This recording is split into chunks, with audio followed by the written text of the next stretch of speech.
السلام علیکم ورحمت الله وبرکاته. دا خیبر نیوز دی او زم اعجاز یوسفزی وړاندې کوو سر خبرونه.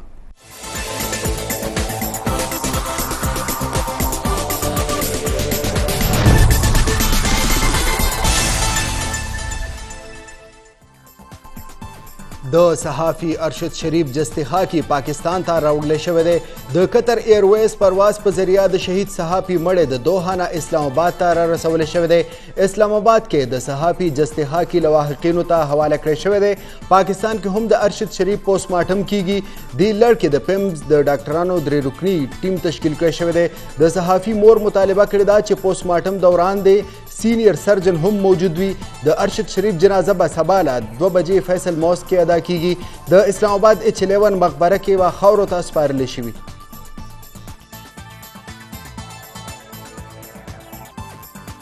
ارشد شریف د قتل واقع تحقیقاتو لپاره وزارت داخله د اعلی سطحي کمیټې تشکیل کړې ده.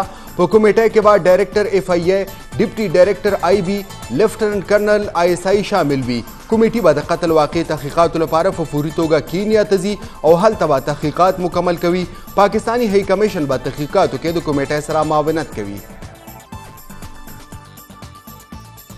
اقوام متحده هم د سینیر صحافي ارشد شریف د قتل تحقیقاتو مطالبه کړې ده او زور یې راوړی دی چې د کینیا حکومت د واقعې شفاف تحقیقات وکړي او نتایج د مخې ته راوړي.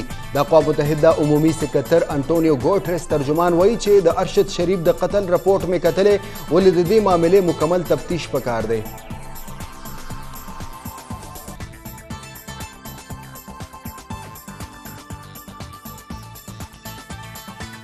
چیرمن تحریک انصاف عمران خان د جمعې پر ورځ د لانګ مارچ شروع کولو اعلان کړی دی. عمران خان ویلي دی چې لانګ مارچ به لاهور کې لیبرټي چوک نه شروع کیږي. خراب حالاتو باوجود خپل احتجاج ریکارډ کول غواړو. عمران خان دا هم ویلي دی چې زموږ حکومت خلاف 3 لانګ مارچونه شوي دي.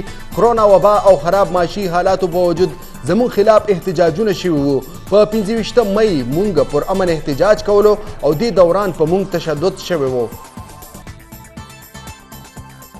وزیر اعظم شهباز شریف مکه مکرمه کې د عمرې سعادت ترلاسه کړی دی. حرم شریف کې نوافل ادا کړي دي او ملک وقام سلامتیا لپاره دعاګانې غوښتې دي.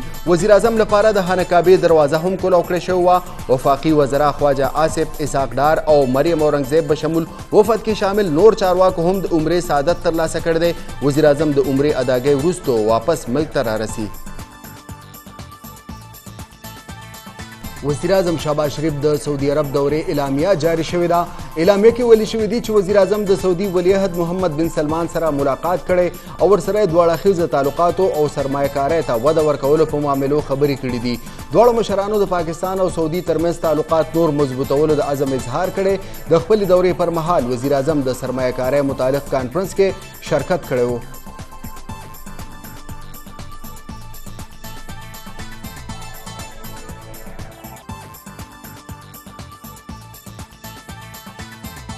چیرمن تحریک انصاف عمران خان د جمعې پر ورځ د لانګ مارچ شروع کولو اعلان کړی دی. عمران خان ویلي دی چې لانګ مارچ به د لاهور لیبرټي چوک نه شروع کیږي.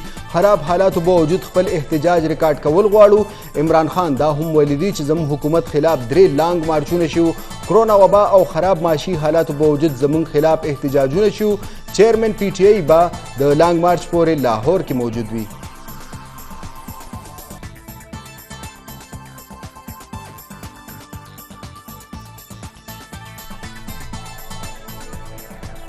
الیکشن کمیشن کې د عمران خان، اسد عمر او فواد چودھری خلاف د کیس سماعت شوی دی. الیکشن کمیشن د کیس سماعت 10 نومبر پورې ملتوي کړی دی.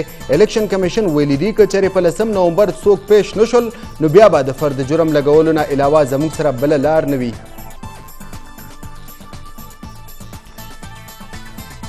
کې د پولیو مخنیوي 15 ورځنی مهم نن په 3 ورځ هم جاری دی. مهم د ملک په 3 اتیا ضلعو کې جاری دی چې پکې د 15 کالونو کم عمره 2.5 کروڑه ماشومانو ته د پولیو مخنیوي څاڅکي ورکولی شي. محکمه صحت تر مخه د خیبر پښتونخوا په 28 ضلعو کې هم د پولیو مهم جاری دی.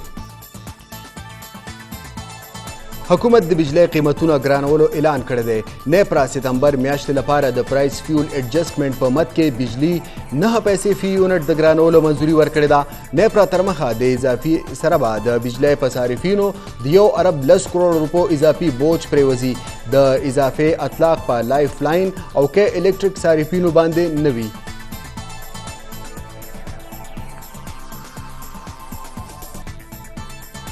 انټر مارکیټ کې ډالر 3 پیسې ارزان شوی.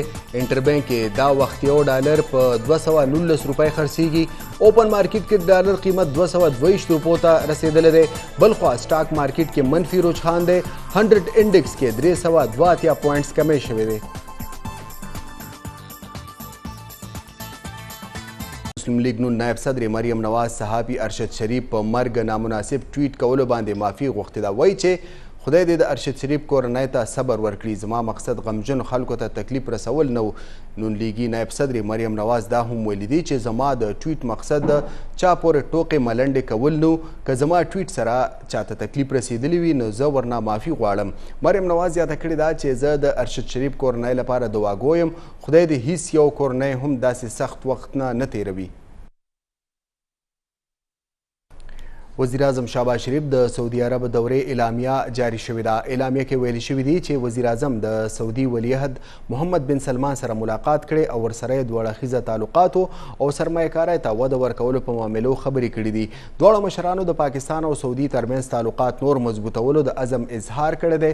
د خپلې دورې پر مهال وزیر اعظم د سرمایه‌کارۍ متعلق کانفرنس کې شرکت هم کړی و.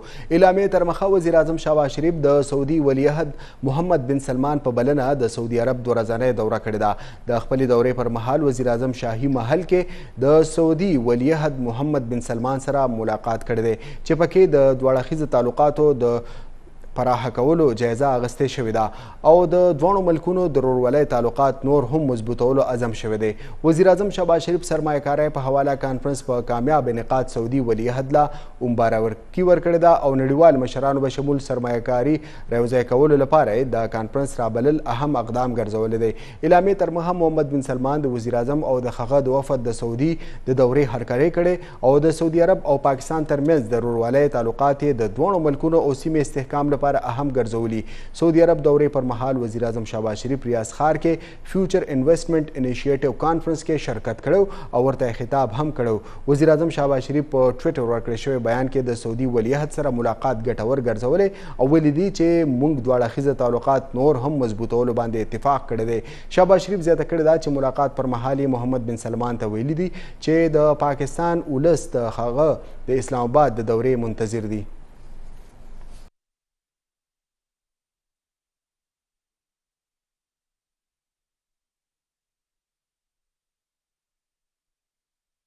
وزیر اعظم شهباز شریف سره د خپل وفد عمره ادا کړې ده.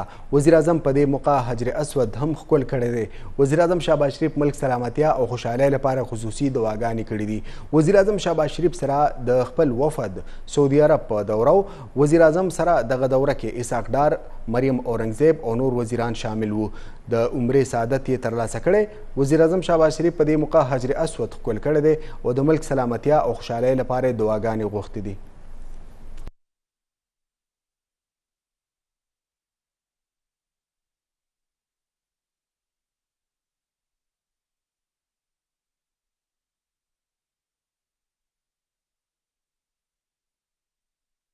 آخرکار عمران خان د اسلام آباد په لور د لانګ مارچ اعلان کړی دی. لانګ مارچ په د جمعې په ورځ د لاهور د لیبرټي چوک نه شروع کولی شي. عمران خان په لاهور کې خبري غونډې پر مهال ویلي دي چې زما په حکومت کې 3 لانګ مارچونه شوي دي. څوک مو هم د مارچ نه نه دي منع کړي. وایي چې په ضمني انتخاباتو مونږ کامیاب شو نو د مقدمې راباندې جوړې کړې شوې او چې ګورو کله مریم، کله شهباز شریف او کله نورو ته ضمانتونه میلاویږي. چیرمن تحریک انصاف ویلي دي چې مونږ سیاست نه بلکې جهاد کوو.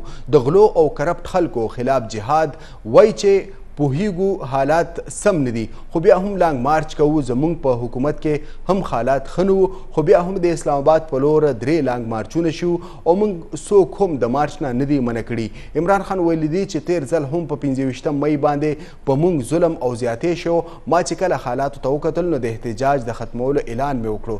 تپوس یې کړی چې ولې د خلکو زموږ په حکومت کې د کرونا باوجود د مارچونه کړي وو. عمران خان زیاته کړې ده چې ضمني انتخابات موږ وګټلو او په مقدمو کې د خلکو ته ضمانتونه ملاویږي ولې بل اړخ ته په موږ باندې د مقدمو باران جوړ شوی دی وایي چې موږ سیاست نه بلکې جهاد کوو او هغه هم د دې غلو او کرپټ خلکو خلاف. چیرمن پاکستان تحریک انصاف عمران خان د جمعې ورځې نه د لانګ مارچ اعلان کړی دی.